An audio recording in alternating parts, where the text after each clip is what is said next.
کیا آپ مرنا چاہتی ہیں؟ ای میل، خودکشی وغیرہ جیسا کوئی سین؟ انوار نے اپنے مشہور زمانہ ہیٹ کو سر پر گولائی میں چکر دیتے ہوئے ازراء ہمدردی پوچھنے کا تکلف کر لیا تھا، اور اگر وہ آئندہ آنے والے دنوں میں ذرا بھی پیش آنے والے واقعات کا اندازہ کر لیتے تو مر کر بھی اپنی چلبلاتی ہوئی زبان کو زحمت دینا گوارا نہ کرتے۔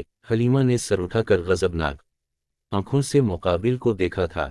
میں کسی کو مارنا چاہتی ہوں، تیور کے ساتھ ساتھ آواز بھی انوار جی کی سٹی کم کر گئی تھی۔ میرا مطلب یہ تھا کہ ساری زندگی انہیں اپنی صفائی پیش کرنا ہی تو نہیں آیا تھا، اب بھی ایسا گھبرائے کہ زبان تالوں سے چپک کر رہ گئی تھی۔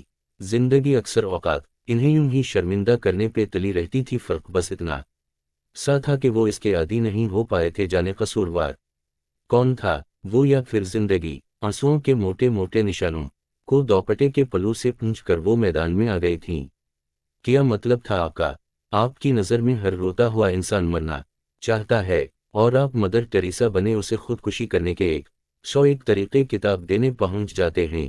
ہونہا جہاں کوئی خوبصورت لڑکی دیکھی بس آ گئے روک جھاڑنے۔ آپ جیسے بوڑھوں کو اس کے علاوہ آتا ہی کیا ہے؟ انوار جی کو اس سارے مکالمے میں اگر اعتراض تھا تو صرف دو باتوں پر۔ پہلی بات، وہ کوئی نوجوان حسین دوشیزہ نہیں تھی، اور دوسری بات کہ وہ بڑے تو کم از کم نہیں تھے۔ ان کی گریس فل اور چارمنگ پرسنالٹی کا تو زمانہ مداح تھا، اور تو اور جب کبھی بھی وہ 3 پیس سوٹ میں ملبوس نظر آتے تو جوانوں کو بھی مات دیتے ہوئے نظر آتے، اور سامنے کھڑی خاتون نما لڑکی نے انہیں بڑی آسانی سے بوڑھوں کی فہرست میں ڈال دیا تھا۔ ہیٹ اتار کر دائیں ہاتھ میں پکڑتے وہ حلیمہ کے سامنے آن کھڑے ہوئے تھے۔ اس دن ڈاکٹر یونس بٹ کی شیطانیاں پڑھتے ہوئے آپ کے قیقے تو ساتوں آسمانوں کو ہلا رہے تھے، اور آج بغیر کسی کتاب کے دوپٹے بھگونا کیا معنی رکھتا ہے؟ انسان ہونے کے ناطے یہ پوچھنا آپ کو تو برا لگ گیا؟ آئی ایم سوری خوبصورت لڑکی صاحبہ، جتنا وہ انہیں سادہ سمجھ رہی تھیں وہ ایسا حلوہ بھی نہیں تھے۔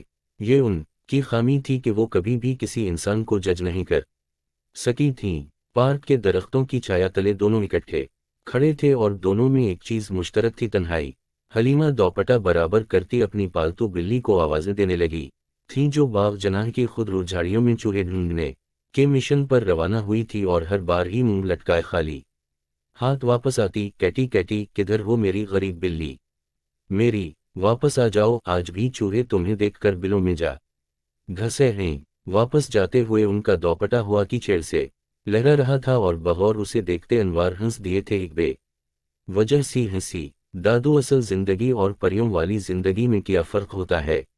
ناسٹیلجی کے عروج پہ حلیمیہ کو پوتی کی آواز حال میں زندہ کر گئی تھی۔ وہ ہمیشہ دقیق سوالوں کے ساتھ حاضری دینے آتی تھی، باقی تو یہ زحمت بھی نہیں کرتے تھے۔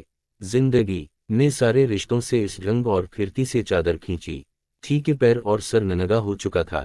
حلیمہ ابصار کی زندگی خواب ہو چکی تھی، اور تنہائی دھم مار ڈالتی حقیقت۔ جب تک ابصار زندہ تھے تو رنگ قہقہے اور خوشیاں تھیں۔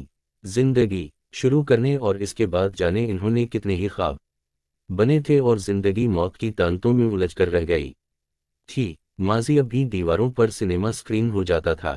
حلیمی، تمہارے ساتھ زندگی بسر کرنا میرا اولین خواب تھا، بہت محبت ہے مجھے تم سے، وہ اقرار حلیمہ انصار کو اورن کھٹولے پر بٹھا دیتا تھا۔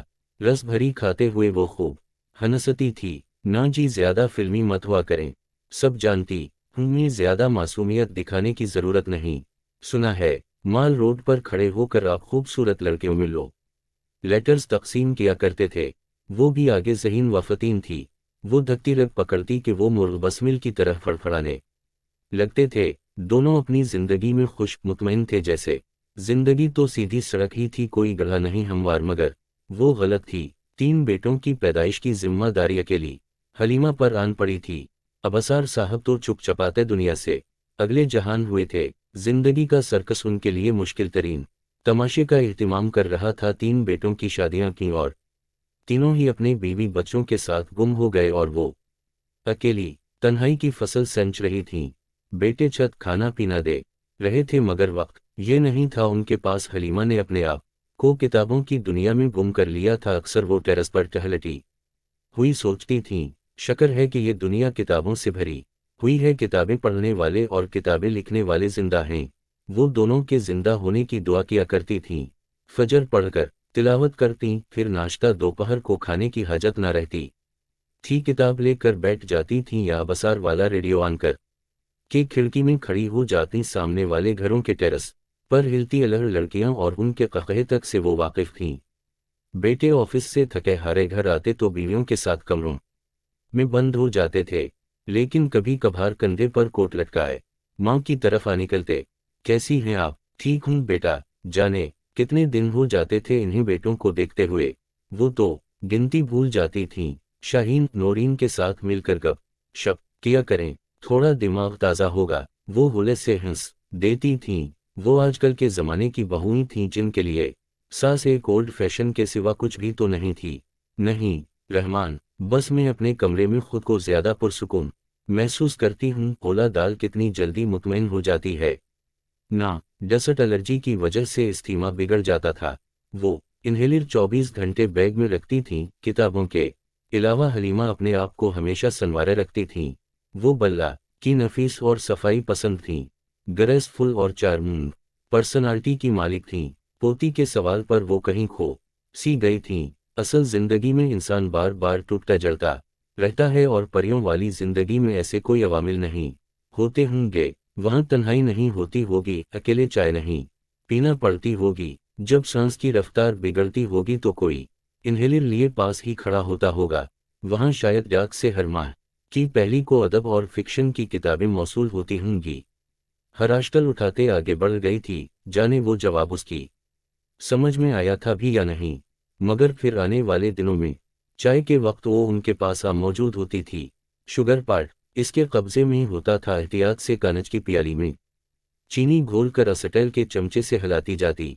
अब उसने एक इन्हेलर ले लिया था जब भी हलीमा के पास आती थी।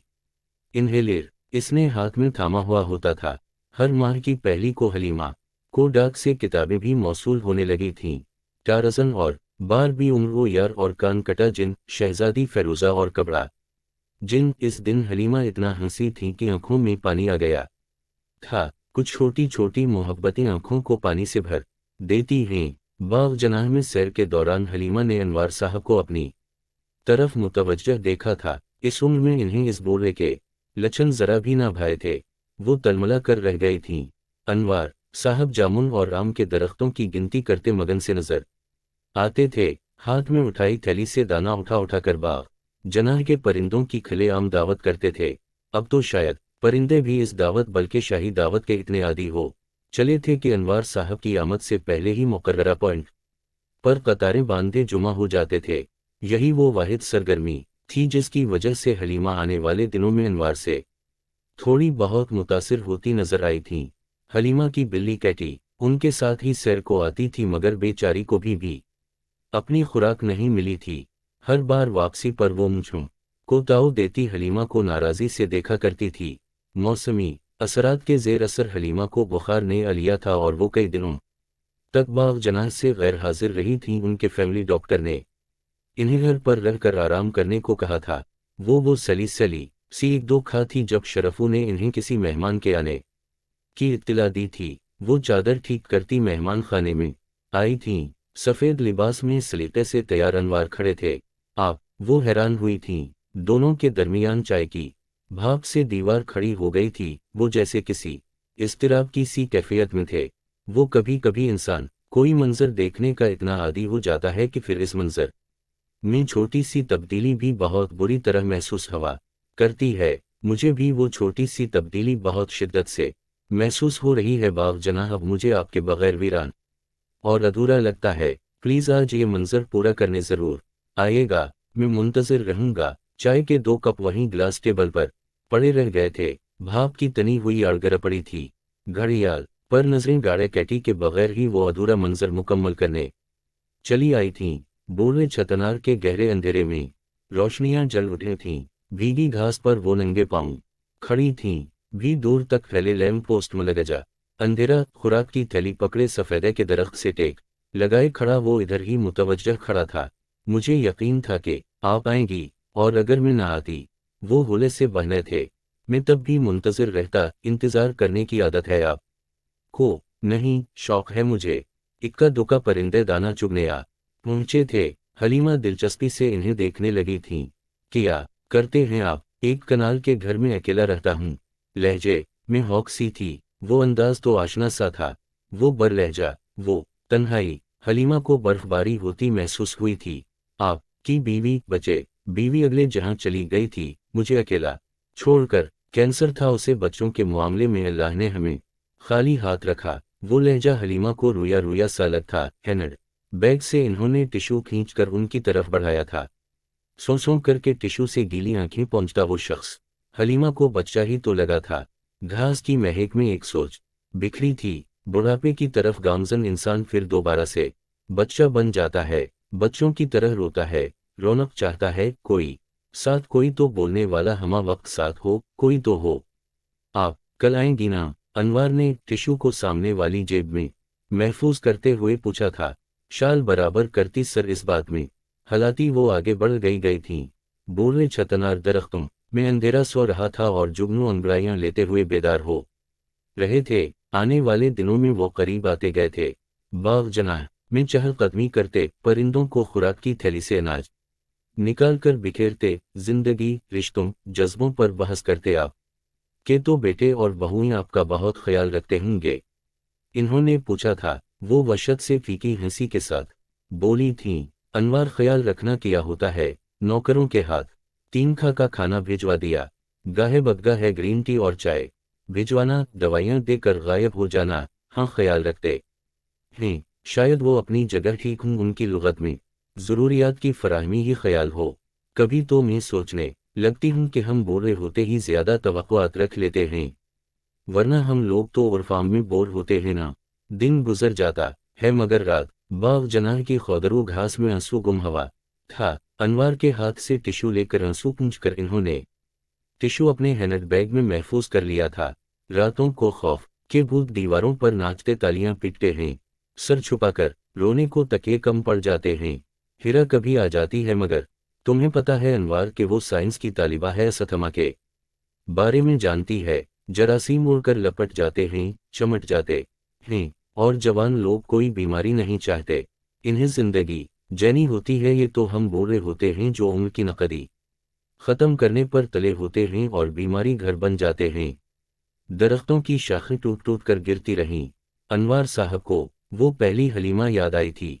तेवरियां चढ़ाती, गुस्से होती। इंसान भी कितना गहरा होता है, समंदर के जैसा राज रखने वाला। सब ठीक हो जाएगा, जैसे तसल्ली दे रहे हूं। वो सर को हिला गई थीं। जिंदगी सब ठीक हो जाएगा की तसल्ली दिलासे ही का तो नाम है। इस सवाल के जवाब में गुजर जाती है, यही काफी है। कोट की जेबों में हाथ डाले खड़े अनवर तो जैसे गुमसम हो गए थे। मेरा घर बहुत बड़ा है हलीमा, मगर खाली है। ये मैं अकेला दीवारों से कैसे बातें कर सकता हूँ? मेरे बहन भाई दूसरे शहरों में अपने बच्चों बीवियों के साथ सुकून की जिंदगी जी रहे हैं। मैं तो शायद उनके मंजर से कब का गुम हो चुका हूँ। कभी कभी भोले से 2-4 मिनट की कॉल रिसीव हो जाती है और बस, विल यू मेरी मी? क्या आप मुझसे शादी करेंगी? वो सहखा बादलों भरी थी और हवा में खुनकसी थी। बाग जनाह के दरख्त झूल रहे थे। अनवर साहब ने बगैर की तमहीद के हलीमा को पत्थर के सांचे में बदल दिया था। वो जिंदगी में दोबारा कभी भी इस सवाल की तवक्को नहीं कर सकती थीं, और जिंदगी यही तो होती है, ज़ीरिक, चालाक, हमारी तवक्कुआत से कहीं आगे की चीज ठिठे लगाती। मुस्काती हलीमा की आवाज गुम हो गई थी। शश, शादी आपने ये कैसे सोच लिया? वो गिरती पड़ती चली आई थी। जब कैटी एक चूहे का कामयाब शिकार करके लौटी तो इसकी मालिकन गायब थी। वो मियाऊं मियाऊं करती आखिरी हल्की बरसती बारिश में अपनी मालिकन को तलाश करने में कामयाब हो गई थी। वो रात बिजलियां कड़कने की रात थी। खौफ के भूत आ गए थे और दीवारों पर उनके साए लर्ज़ां थे। हलीमा तकियों में सिमट गई थीं। उनका वजूद खौफ से तर हो गया था। सांस घट गई थी, जिंदगी जैसे खत्म होने को थी।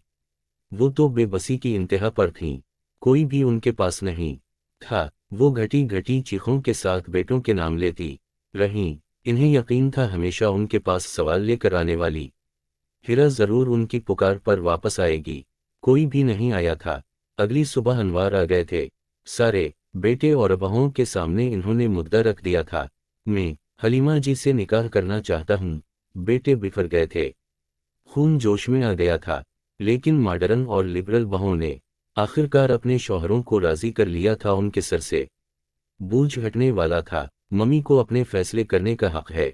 डैडी के जाने के बाद इनकी जिंदगी खत्म नहीं हुई, इन्हें इस उम्र में सहारे की जरूरत है।